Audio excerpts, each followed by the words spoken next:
it going, everybody? Thought I'd do a ad read from the studio, and this podcast is sponsored by Firecracker Farm.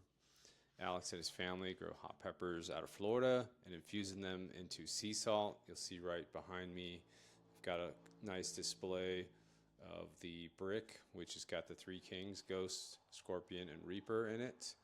And I've been using their product for a couple years. I've got all their different flavors: Pineapple Express, Apocalypto, uh, Justin's Blend Snake Eater. Really awesome stuff. Enjoy using them on everything from eggs to steak, different recipes and salads, all over the place. And now, proud to announce that I asked Alex to make me a flavor that I inspired and told him to make. It is now out. It is the yuzu. Just came out. It's up on the website, firecracker.farm. I have a promo code, Food Origins Pod C, for 10% off. Also, part of the proceeds go to Operation 300 and Pipe Hitter Foundation. Appreciate the support and hope you guys enjoy the new product with the yuzu hot salt. If you do get the bundle, you'll get a refill with it and the awesome push grinder, of course, that you guys see me using on social media quite a bit.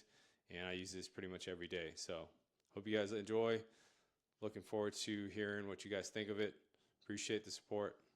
Take care. Enjoy the episode. Perfect. All right, here we go.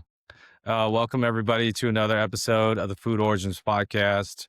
Awesome to have David Utterback, chef of Yoshitomo, Sushi Ota, and Koji Izakaya out of Omaha, Nebraska. Welcome to the show, David. I appreciate you coming on and taking the time out of your day. I know you got a lot going on. We got a lot to talk about. What's cool, we got a lot in common. We're both half Japanese, which is really neat. And I'm excited to have you on. So thanks for being here. Thanks for having me, man. Easiest way, just give us your background, give us your ethnic background, where you grew up and how you ended up where you're at. Yeah, so I'm half Japanese. Family was military, so my dad met my mom in Okinawa back in the early 80s. So we, not really from anywhere. Yeah, it just kind of moved around every 3 years. But my dad sort of set roots and retired here in the early 90s, and so I've been here since then. And so now Yoshitomo is or Omaha and Yoshitomo is my home here. Where were you born? Atlanta, Georgia, just outside Atlanta, at a military base called Warner Robins. Okay, right on. What did you, the easiest way to ask, especially as someone that deals with food all the time, do you have an early taste memory, like what you ate growing up? Yeah. Around, but As far as sushi, that taste memory is like, I remember the first time I had sushi. We were living in California. We went to kind of the little Tokyo area, Japantown in San Francisco. And back in the 80s, I don't know if it's still there, but there was like a conveyor belt sushi spot, and all the sushi were on little boats, and the boats would just kind of go around the sushi bar, and it must have been six. But I'm pretty sure that was the first time I had sushi. yeah, and I believe it's called isobune, something like that. Yeah. Okay.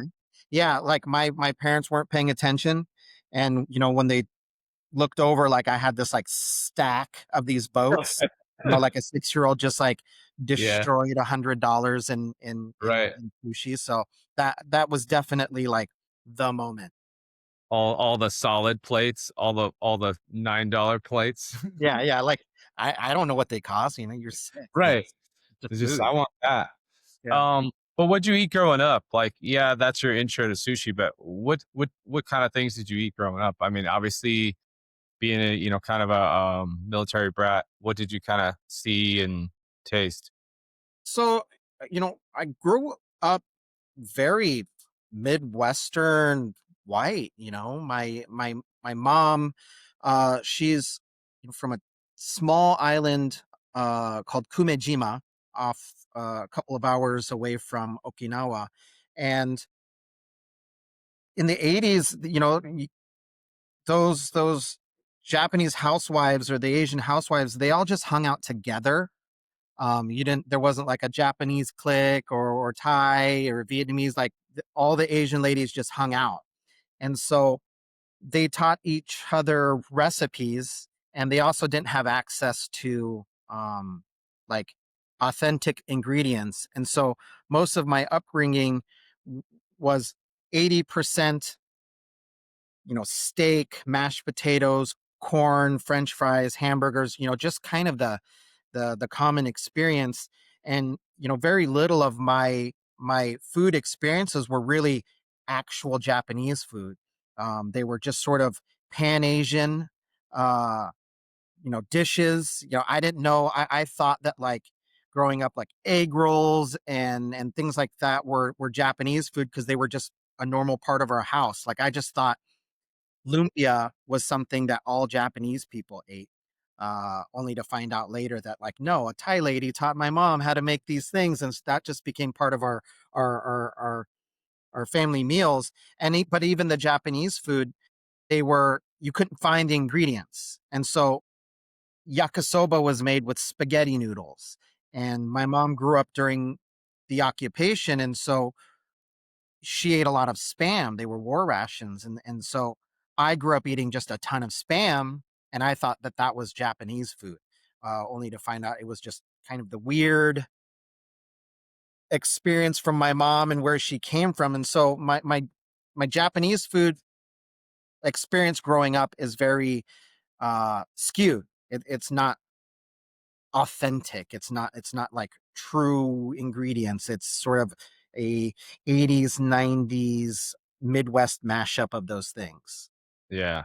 And it's like we talked about, like, growing up as Japanese kids getting onigiri and bringing it to school and stuff like that, and people going like, "What are you eating?" Like, "What is that? Why are you eating a rice ball? You're supposed to have a ham sandwich or bologna or Yeah. you know." And you're like, "Well, no, I got onigiri. I got like this pickle salad that looks weird with like." My mom used to get the dried daikon, Uh, shred daikon, and then add yeah. like green onion and like a chili kind of soy sauce to it. So it's Hmm. kind of stringy looking, Yeah. it's dried daikon. It's not fresh daikon. So it looks really strange when you see it. And then we're eating that. And then, you have a cucumber salad or something. And then of course, yeah, my mom, married someone that's from Boston. So like a lot of American stuff get thrown in there too, with like crackers and cheese and, like the American kind of style. But like, yeah, we talked about like that. Just people are just like, "What are you eating?" And I'm like, "That's just what you know. That's what mom makes." I don't Yeah. know. You Yeah. know, Yeah. I don't Yeah. know. So, like, mine was similar. I remember being so excited. The every now and then my mom would pack sort of a Japanese, or she would make, you know her food, and pack it away for lunch. And I remember, in the morning just being so excited knowing that, like, that food was in there. But also kind of remembering that that bag kind of smelled, and like you could smell it. Like you could smell like kimchi, Yeah, in the classroom. And I didn't think much of it, only now to realize that, like, maybe like I was that kid who like smelled like curry and kimchi at school, right? yeah, yeah. Well, I think just to ask you, what did your bento box look like? So sometimes my mom would make a futomaki. Often there would be an onigiri in there, usually with some salted salmon, or some abura miso. That's kind of a miso from Okinawa. That's more sweet. That would be in there. Uh, she would make some pickles. Sometimes there'd be old leftover lumpia, like soggy, limp egg rolls. Uh, Yeah, but then there'd be like, those drove the yeah, hair yeah. Then it'd be like up. Yeah, a peanut butter and jelly sandwich in there too, just in case I needed more, right? Sure. That's great. That's great. I mean, that's kind of what why I ask, everyone what they ate growing up because it's always different. You get it, whether it's a mixed household like us where we get a mashup of stuff, from a diverse area, but that's really cool to see. Did you have an early time where you thought you would be cooking? Was there something that happened where you're just like, well, I think I want to do this, or because I No, know that you wanted to be a musician, right? Was yeah, that yeah. You know, aspiring musician?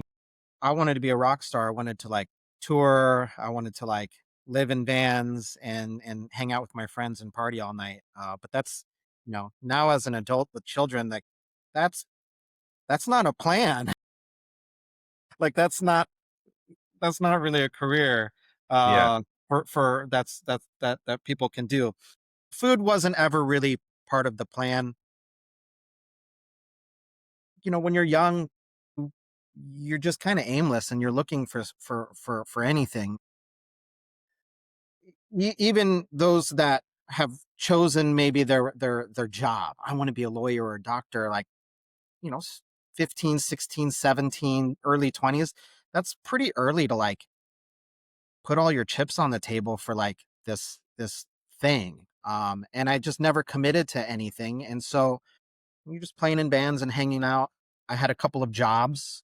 I was living in a house with a bunch of my bandmates. There was 11 people in the house because all of their girlfriends were also living with us. But I still couldn't afford the rent. I think rent was, man, like $120. uh, but a roommate was a bartender at a sushi restaurant, and they said that they were hiring. And so, you know, I figured I loved sushi. It was my favorite food. I figured it was an easy way to get free food and some extra cash. And so I took on that third job while I was going to school for the third or fourth time. And the sushi job just stuck. I liked working with my hands. I liked the focus of it. In sushi, you get to do one thing at a time, and I'm not a great multitasker. I can't do a lot of stuff. I'm a perfect Subway sandwich artist. I can make one thing at a time, and I can do it really good. But I'm good with my hands, and so that really that's kind of how I fell into just sushi in general. Is that initially the first place? Is that Blue Sake or is that a different spot? Yeah, Blue Sushi. I that was the first spot. It was back then, early mid 2000s.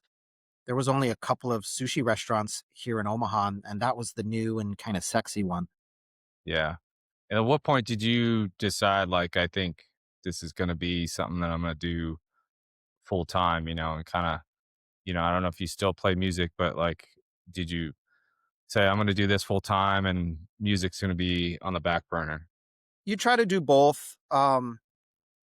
When I committed to the life, it was after my first trip to Japan. So as a young person, I think everybody's got that. Someday I'm going to go here. Next year I'm going to book the ticket and go on that vacation. And uh, I had been saying that for years. I was going to go back to Japan, and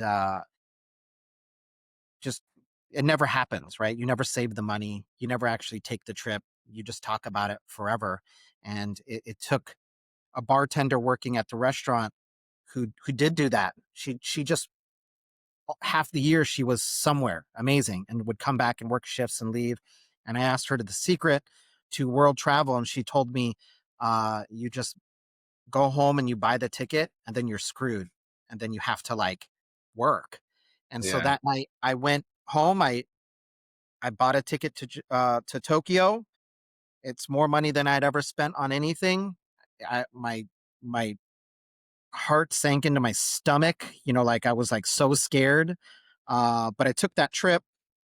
I I googled best sushi restaurant in Tokyo. This was 2008, I think 2007. Uh, I took a picture with my digital camera of the computer screen. And then I showed my camera to the concierge at my hotel, and he made me a booking for the next day. And it ended up being, Sukiyabashi Jiro, like the most famous sushi counter, right before the famous documentary, right before they really blew up. And I was the only guest of the day. Wow. And I told them I was a sushi chef. They laughed at me. They laughed for an amount of time that's like not funny, like more like like I was like embarrassed. Like they laughed for like a long time, like together, Yeah, the fun and the you're not sun. laughing with me. You're laughing at me. Yeah, yeah. I was like, I too do what you do, and Sure. yeah, and they're like, oh, this guy.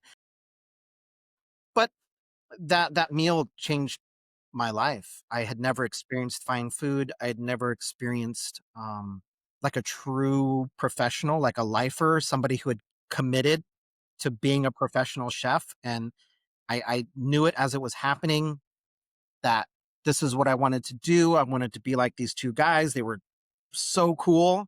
And I wanted to go home and do it.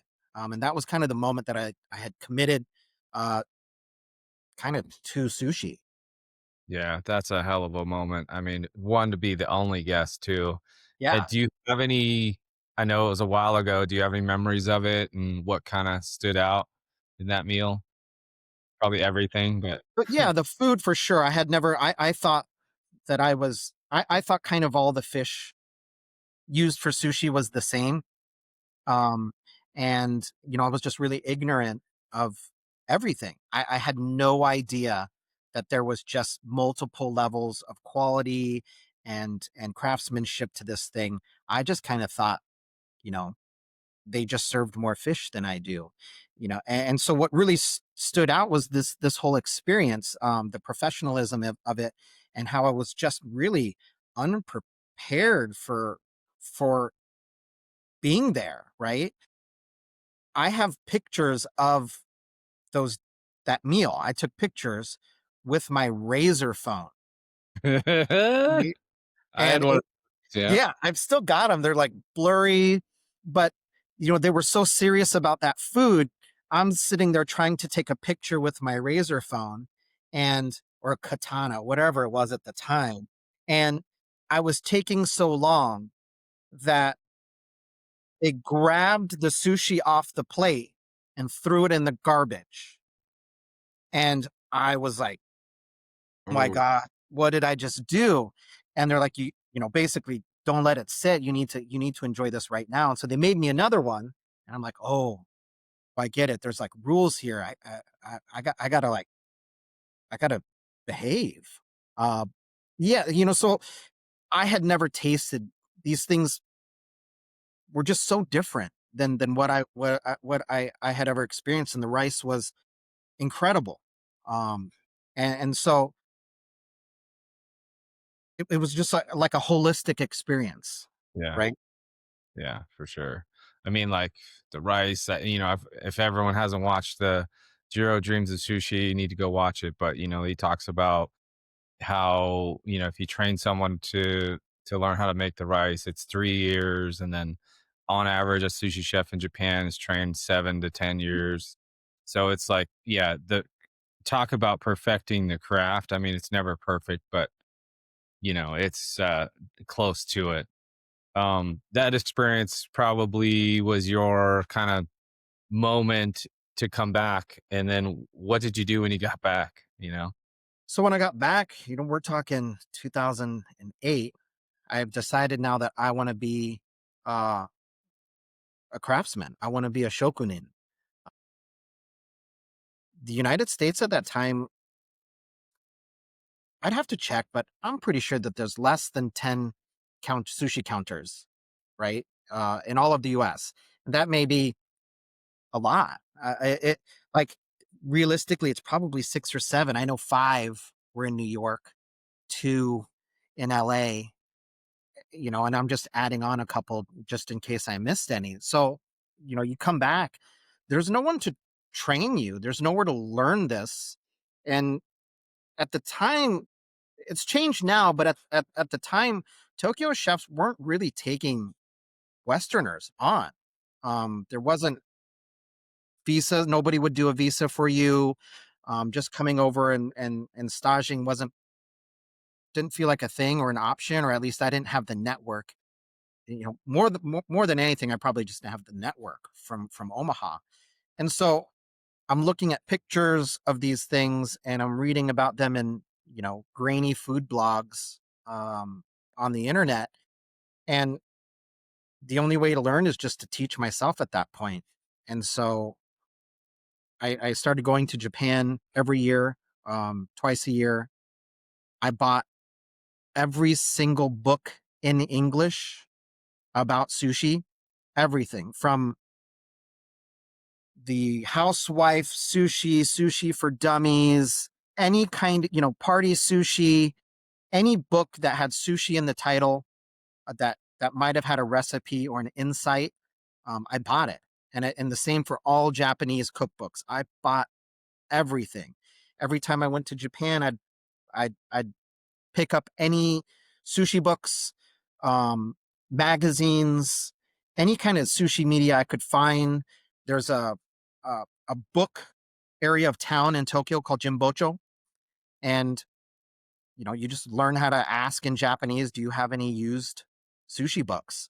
And there was an afternoon where I popped into 30 or 40 of these little shops, and just nobody carried it except for two or three. But then I came home with, some books from the 70s and the 80s. And then it was, from there, asking my mom to help translate some of these books, looking at the pictures and going to work and trying to reproduce the things from the books.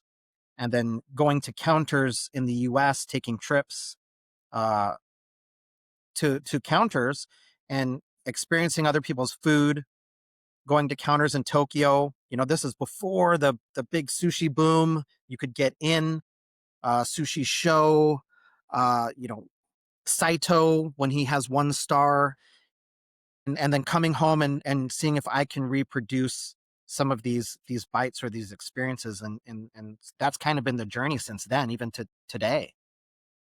That's awesome. Did you pick up some mentors along the way? Not so much. No. Um, everyone became my mentor. Yeah, Everyone had a cool style. Everyone had a cool story. It, I wanted to be a little bit of everybody, but there wasn't anybody who sort of took me under their wing, or who I could look at. In the U.S., there those craftsmen, they weren't media. They weren't out there. They weren't in the media. They weren't telling their story. They were, right. yeah.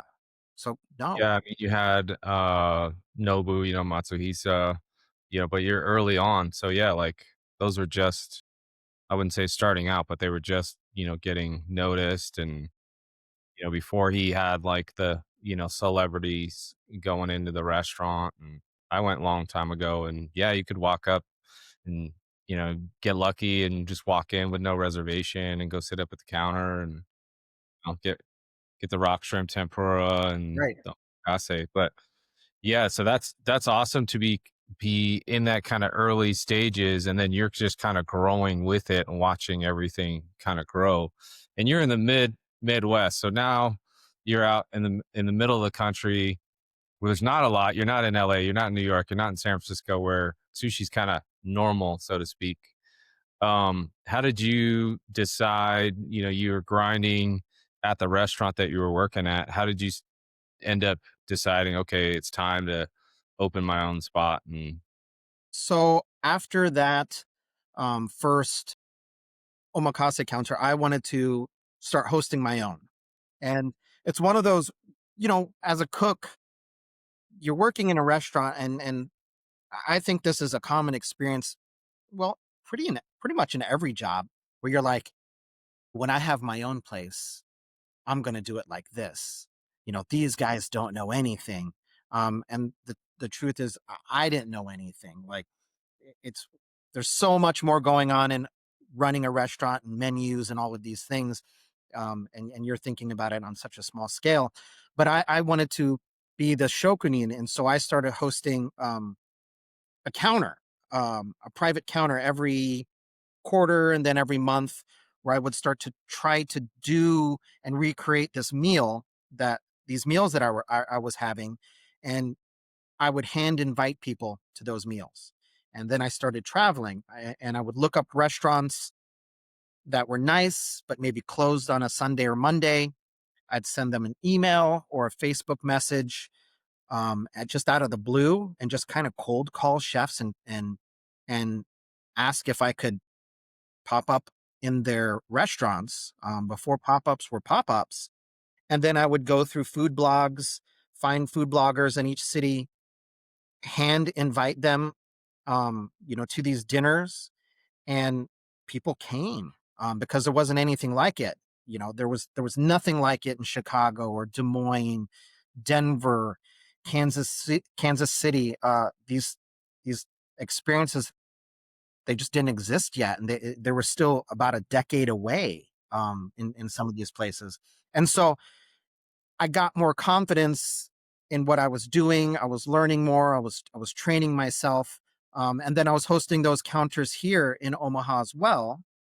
And at a certain point, you kind of hit a crossroads where you either need to commit to growing someone else's dream or growing yours, and both are great. You can't live in the middle of two worlds, and I was. And the company I was with, saw that, and we parted ways. And opening the Yoshitomo restaurant was more like, God, I'm out of a job. I don't know if I can work for somebody else anymore. Like, I've got these ideas and I know what I want to do. And so it was 3 months from me leaving, um, where I was very stable, me being jobless and just a mercenary, picking up shifts, selling my stuff. In those 3 months, I found an old abandoned Subway down the street from where I lived, signed a lease, put together funding, through credit cards and scams, and we had the doors open in that 3 months. And it was sort of a do or die. Family's going to be homeless, or I need to go back to work for someone else. And so that's essentially how the restaurant got opened. I was kind of forced up against the wall. Yeah, and you really just went all in. Like, yeah, you're like, I'm just gonna go in credit card debt. I don't have any restaurant equipment. I read a little bit about that where you're just like, Mhm. yeah, shoving in a blowtorch, and I'm just gonna just run with it. Yeah. So I got every 0% interest credit card I could get in one night. Got access to, a whole bunch of funding through that. Um, in the sushi restaurant, you don't need a kitchen. Sometimes you need the kitchen to cook you things like tempura, but I figured we could get around that, in the short term, and then maybe build that stuff later.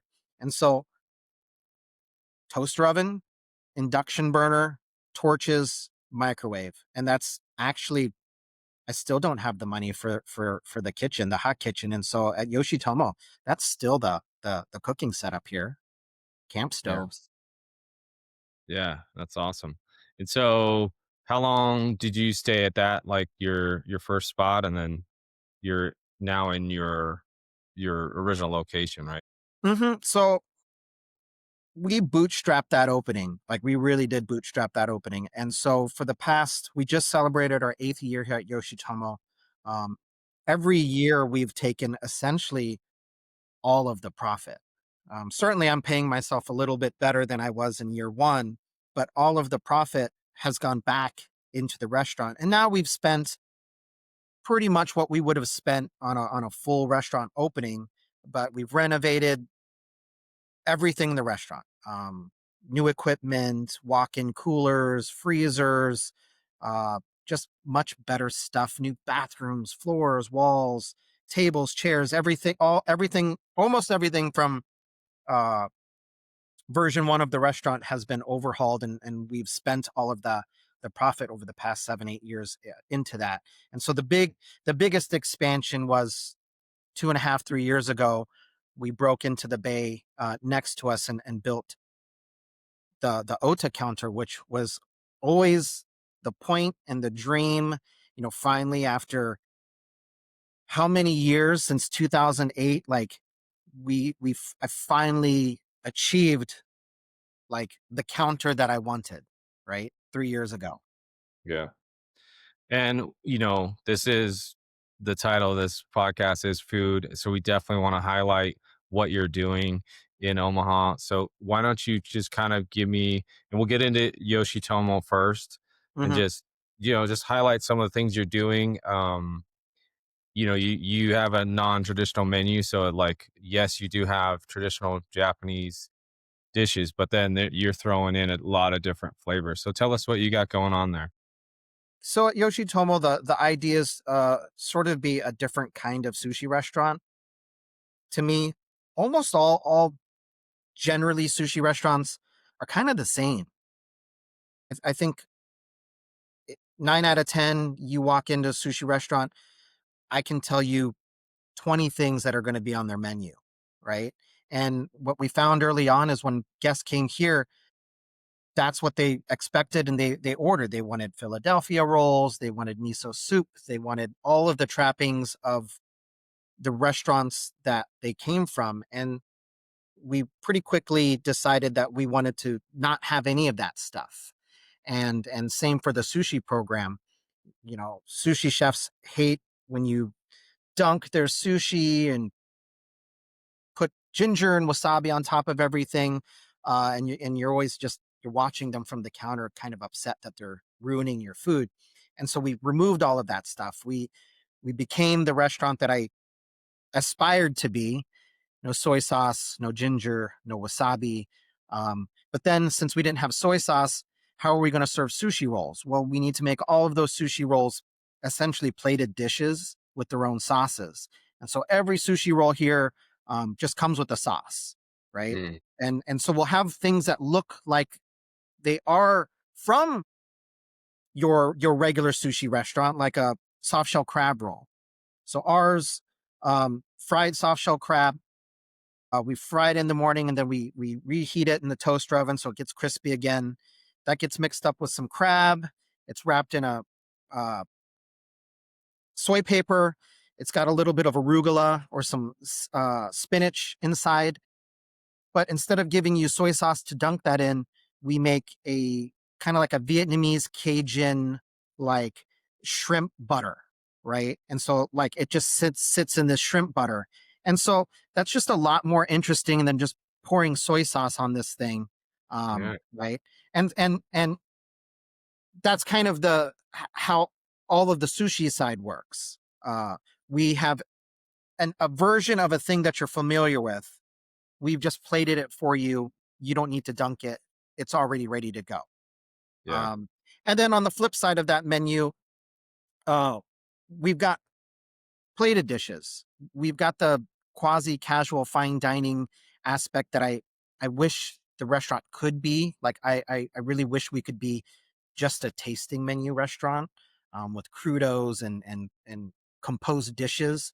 But you know, the sushi pays the bills, man. And so we need all of those sushi rolls at what brings people in, and then we have this whole kind of more fine dining side. And so we play into that more plated side with the sushi. And so we've got a bites menu that's more elevated pieces of sushi, or our takes on sushi. And so you'll have like a black cod sable fish that's kind of like that Nobu miso cod, and it comes topped as a nigiri with that sort of miso, that sweet miso sauce, the sumiso. Or we've got hama toast, where we've taken a hamachi nigiri and just sort of rearranged it. And so instead of sour rice, you get sourdough, and that gets toasted in the oven with some brown butter and some soy sauce. It gets topped with hamachi, and a little bit of nikiri, and it gets served to you. And it's essentially sushi. We've just kind of rethought it, right? Yeah. And so we've got this whole bite section that's sort of our more modern take on nigiri. We've got this fine dining, casual fine dining plate section, and then we've got that sushi roll section in the back, and then we've got our traditional sort of nigiri sushi as well. But the thing that makes us different here than other sushi programs is over the years, as I have been learning, sushi counter, omakase counter preparations, we've applied those to our sushi program here. So at another restaurant, you would get a fish, a frozen fish or whatever, cut it and serve it. You would just thaw the hamachi and you would just serve that hamachi. Well, very rarely at an omakase counter would you just cut a fish and serve it without doing anything to it. They all get some sort of treatment. Um, you know, they may get salted for a minute. They may get kombujime. They have something pickled, cured. They all have some small thing that they do. And we were one of the first restaurants in the U.S. Years back to sort of implement and start an aging program. Like we were kind of on the front of all of that before the techniques existed. And so everything gets aged. It gets prepared like it would at an omakase counter. And so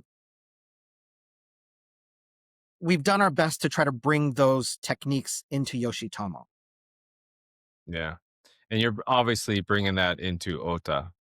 Yes. Yeah. So a lot of the dishes at Yoshitomo start in Ota. So we work out new nigiri bites and they become really popular. And then I get tired of serving them. And so I push them down into Yoshitomo and they'll either become a nigiri bite on our bites program or they get turned into a dish, like a plated dish. Yeah. And you've got some fun ones. I think a lot of people remember your sakebiche, this Mm-hmm. talked a lot, and then your Casey Kama. Tell us about those two dishes, how those came about. So sakebiche started out as trying to do a ceviche dish, and then it just went all wrong. And we just started adding all of these different things to it. I have a friend, Nick Bognar, at Sado in St. Louis, and he's a Thai sushi chef, and all of his stuff has like coconut milk, and it's really delicious. He's exactly the kind of sushi chef that I really love, where you see their personality in the sushi. That's the best kind of sushi chef, not one trying to reproduce or create a carbon copy version of Edomai sushi or somebody else's expectations. It's like really like you. And so he's got all of this coconut milk and stuff and these Thai influences in his food. And I'm like, I want to do that too. So what started out as ceviche took a right turn and sort of became what would my Thai sushi chef friend do with this dish, and so it's got this we've got this nuoc mom that we've mixed with coconut milk. There's a little bit of chili crisp in there, a whole bunch of different oils. We added a tomburi, which is a cypress seed, which in the fancy cook world, everyone wants to call land caviar, but really it's just like plant seeds. But then onions and we've just overtopped this thing, and I knew it would be a mistake to put it on the menu when I did, and I was right. Um, it's just taken over our menu. We sell way too many of it, where I almost need to pull it off the menu. When things get too popular, that means people aren't experiencing the rest of the menu, right? So Yeah. if everybody's ordering this one thing, what about the rest of the menu, man? And so sometimes we have to pull stuff off. And so that one might have to come off because it's too popular. The Casey Kama, we always try to run a kama dish, a hamachi kama dish. And that's a great example of how we try to have similar things that other sushi restaurants do, but just do them our way. So hamachi kama is a very popular sushi restaurant dish. Just roast the collar, daikon, ponzu. And people just kept asking for it. And I hate when people ask me to do regular sushi bar stuff. And it makes me want to do it less. I'm like, Yeah. stop asking me for miso soup. We don't do that. And this kama was the same. But I do love the dish and I wanted to have one. And so how do we do something that's different? And so I just love barbecue. I love barbecue culture. I think barbecue pit masters are the closest thing that we have to Shokunin culture in the US. Maybe pizziolos too. But barbecue guys they're like me. And so it took a year, but how do we take this hamachi collar? How do we turn it into Kansas City barbecue? Okay, we've done that. We cured it, we smoked it, we rubbed it with this, spice blend. We glaze it and smoke it in this gochujang barbecue sauce. So we've got this collar, but now what do we do with that? Well, if it's Kansas City, then it needs to come with like all the fixins, so we make this like spicy Thai pickles to go with it. You need potato salad, so we just have some Japanese potato salad that goes with that. We have some pickled red onions that go with that. And so, yes, you got the hamachi kama that you asked for, but we just made it way more interesting, right? Yeah. No, it sounds super good. And like I told everyone, if you're listening to this podcast, you better not be hungry because you will be.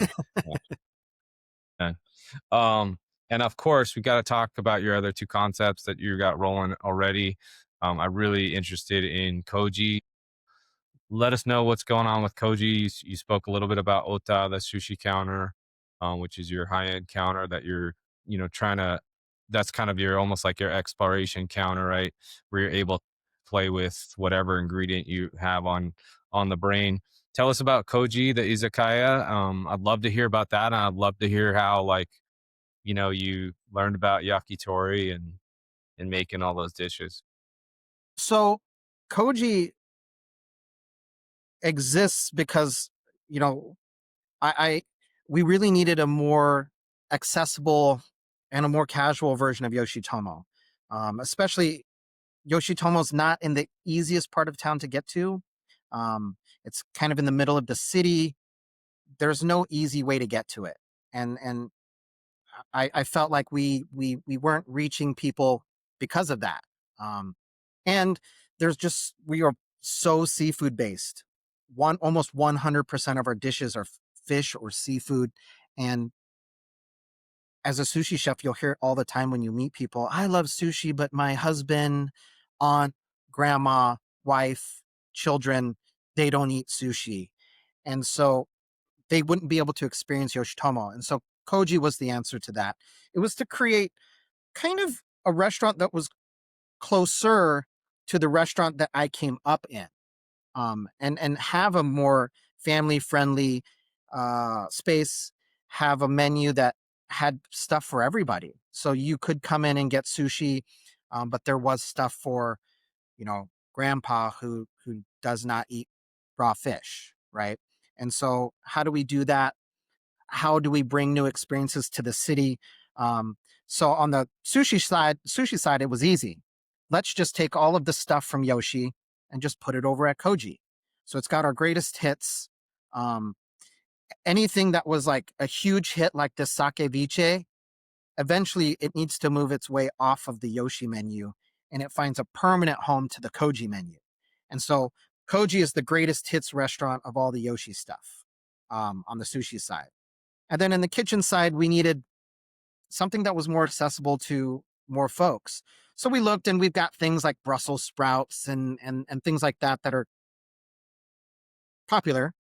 Uh, I really love bao buns. I really love the Momofuku bao bun. And Mm. so we have that. How do we expand that bun program? incorporate what's going on in the Midwest. We've got a chain of restaurants here called Runza, who I have a personal beef with. They sent me some cease and desist letters. Uh, but they've got what they're known for is a beer rock, which is essentially a loaf of bread with cabbage and hamburger baked on the inside, and people love it. Okay. I don't get it. It's mid at best, and then it's fast food on top of that. So it just doesn't do much for me. But how can we take this famous thing that everybody here knows? Can we put it in a bao bun?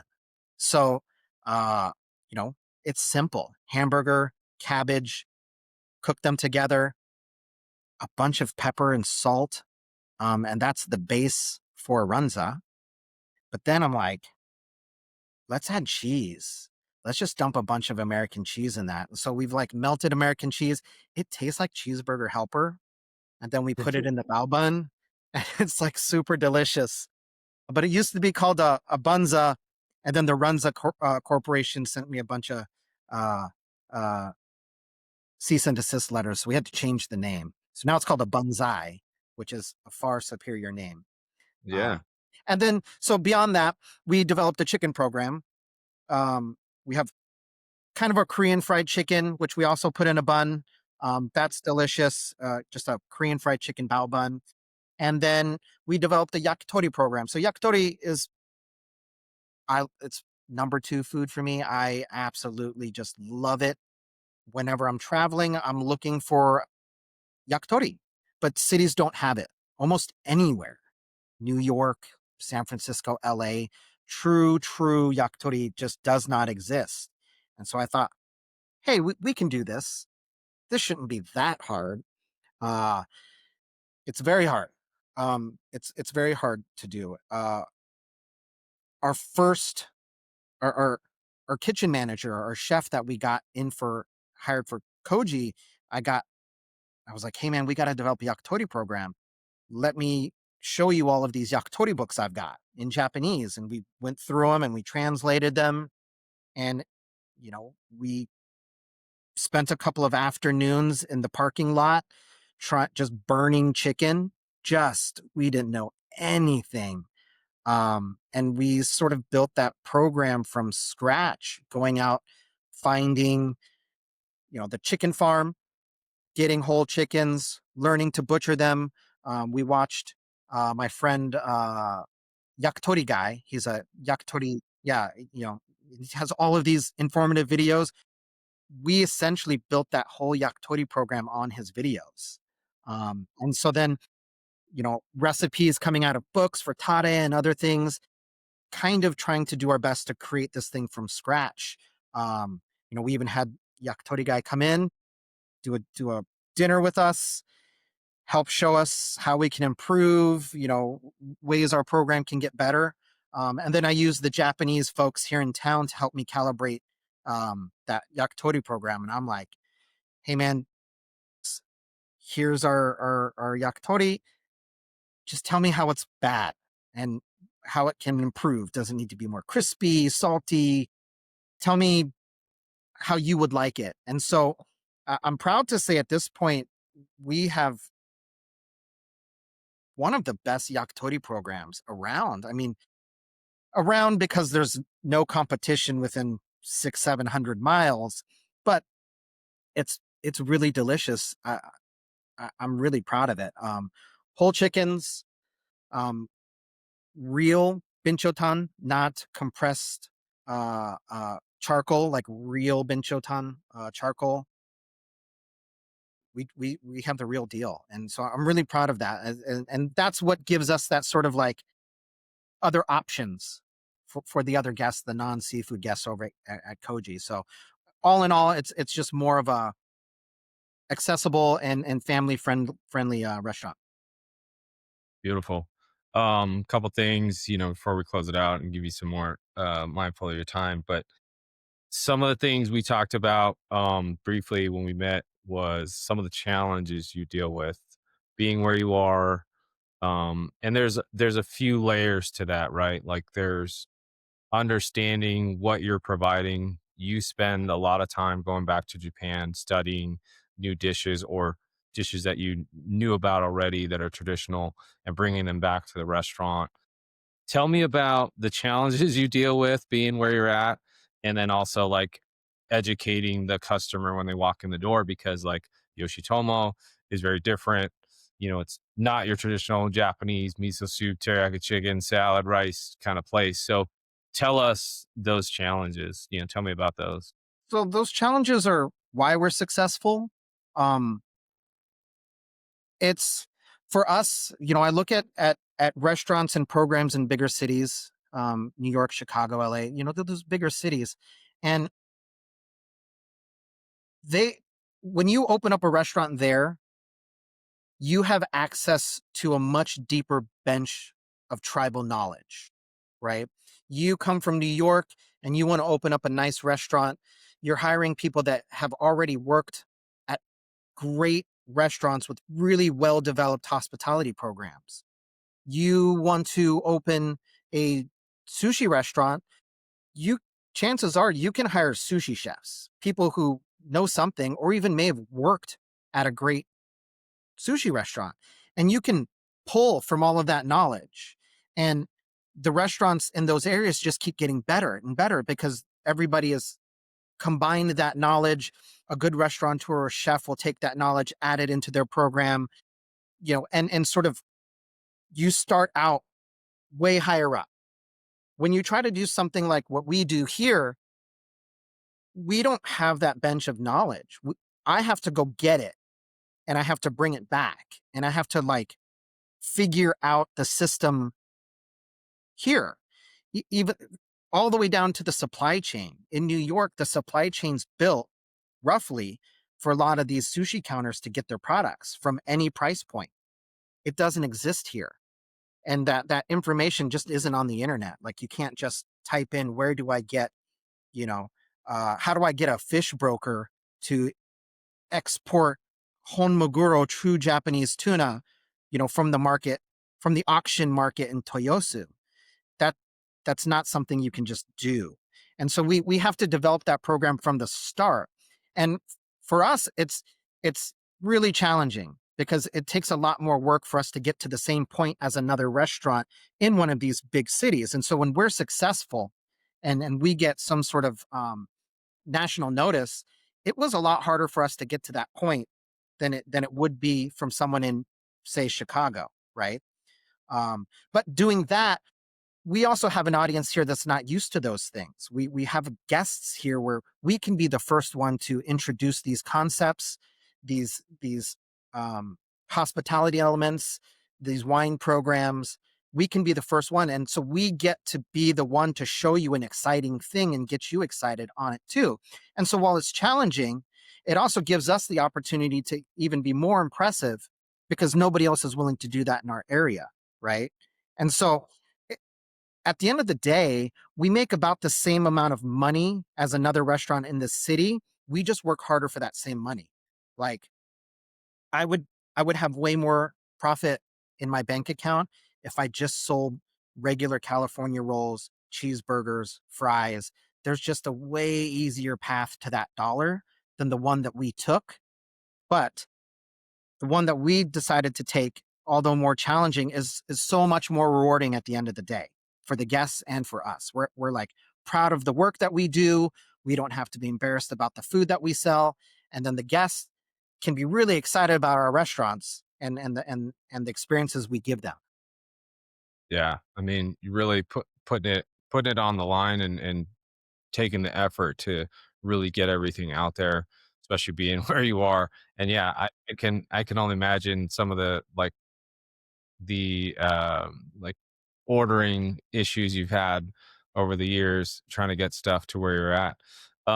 Obviously those challenges come up all the time, and I kind of want to get like an inside track from you before I let you go.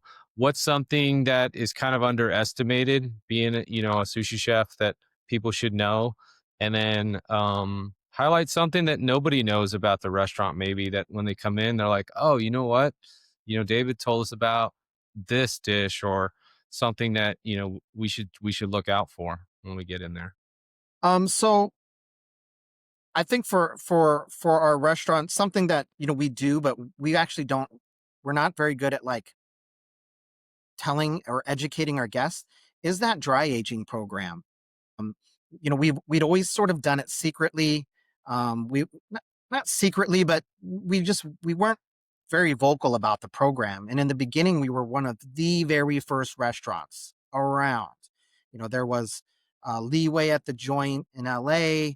There was Josh Nyland in doing his thing, and there's Kimura in Tokyo, and beyond that, then there was us. And so we never really communicated to guests that we did that thing and that we helped kind of develop those early programs that now just seem to be all over the place. And so our fish program here is something that we is a bit of a secret in a way that it looks like regular sushi. Like it looks like the fish that you would get at other places, and it is sort of the secret uh, ingredient and dish here.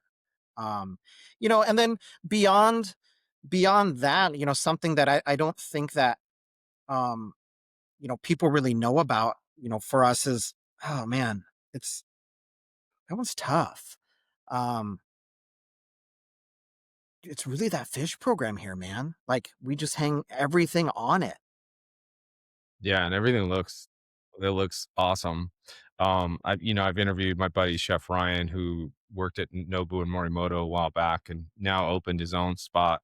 So shout out to Ryan at Trifecta in San Jose, doing very similar kind of things, dry aging, playing with ingredients. He's Filipino, so a lot of Filipino influence goes into some of his dishes because he's able to do whatever he wants. He doesn't have he is the guy. So it's Right. like very cool to see how you're able to just play with ingredients every time you want. Is there a dish? I always ask a couple more fun things. Is there a dish that you'd want anyone to try? And it doesn't have to be in your restaurant anywhere in the world that you've been to that you'd want everyone to try. So at our restaurant, we always try to get everybody into our prairie tuna nigiri, which is A5 Wagyu. We cure it for a couple of days in Koji. You sear it. It gets served with uni butter and a little nikiri. It's sort of the essence of Midwest sushi. If sushi is a regional food, then this is beef sushi is a perfect example of what that should be. Beyond that, we've got this dish called kani miso. It originally started out as a nigiri bite at the ota counter. We just take Dungeness crab, we mix it with some butter, some soy, some garlic, and all of the guts from the inside, the tamale and the miso, and we mix that together at the sushi rush, at Yoshitomo, it becomes sort of like a fried rice dish almost. We mix that crab up with rice, toss in a whole bunch of ikura. I could eat a bucket, like a bucket of it. It's so good. That Um, sounds so good. yeah, so those are things that I think that are really, signature items for us here. Beautiful. Um, like one of the fun things I like to ask is, obviously there are knives, but do you have a favorite piece of gear in the kitchen that just, makes your day easy? Or what's Um, the best you own? I mean, we're torches and microwave, so like, the map gas torch from Home Depot, like we can't run the restaurant without it. We have learned how to do a lot of cooking with a map gas torch. Knives, of course. Uh, there our Japanese sashimi knives are something that we just have to have the good stuff. But beyond that, we do a lot of sous vide cooking. That's how we get away with not having hoods, and how we get away with serving perfectly cooked food here without having a kitchen. So sous vide is we do a lot of sous vide. All right. Shout out to Suvia. Yeah, I love that. Um, and then, just to close it out, I appreciate you coming on, telling us everything you got going on. Do you have any advice for anybody and, anything you want to promote? Your floor is yours, man. Yeah, I would say if you're a new cook, and you're dreaming of that restaurant, like you can do it. And I'd say don't be afraid to actually take some chances with a new concept. So much of what opens up now seems to be too safe. Um, I don't see a lot of like big ideas or personalities in a lot of restaurants that open right now, and especially for sushi chefs. If you're a guest and I'm always getting asked for a recommendation for where should I go for sushi, and I'm like, you need to find a guy like a craftsman or a guy that has a personality and it's in that food. If you look at that, if you're looking at a restaurant's menu and it looks like the menu that of every restaurant you've ever been in for sushi, I'd just advise you to find something just more interesting. There's just more interesting food out there, right? And so that's a dual side. If you're a young cook, be that restaurant. Like be the person who takes your experiences and your culture and your philosophy and makes food from it instead of trying to make food that you think will sell and you think people would like. Make make your food. And for the guests, like go find those people.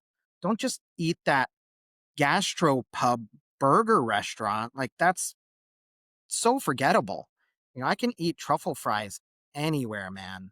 Like, like go Yeah, find that restaurant, those people that are really taking chances because they're the ones that are that need the support. The cheeseburger, you know, brewery pub doesn't need they're making money. They're doing fine. Um, yeah, they don't need that. They don't need as much support as that guy who's really going out on the edge. yeah, for sure.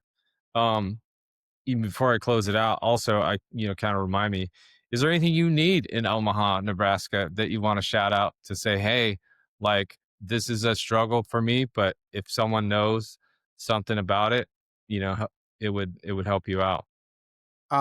We need pastry chefs. Like I've had an ad out for a pastry chef for years. Uh, we need more sweets. We need more desserts. We need people trained in upscale kitchens that have that. We need better bakeries. We have some good ones, but we need people like who are in love with bread and just want to serve you delicious bread in a small bakery. We need those different kinds of craftsmen, pastry chefs and bakers. Got it. Well, there you go, folks. Chef David Utterback, thank you for being here. Appreciate you. You can find everything at Yoshitomo_sushi, and there's at izakaya Koji and at omakase_ota for all the things on Instagram. And of course, he has a website as well. Appreciate you. I hope you win that James Beard Award Foundation Award at some point. You've been nominated a bunch of times, so congrats on that. And Thanks. I look forward to seeing more of your awesome food, and I'll got to make a trip out there to visit you. Yeah, come say hi. I will. All right. Thanks, everybody. We're out. Peace.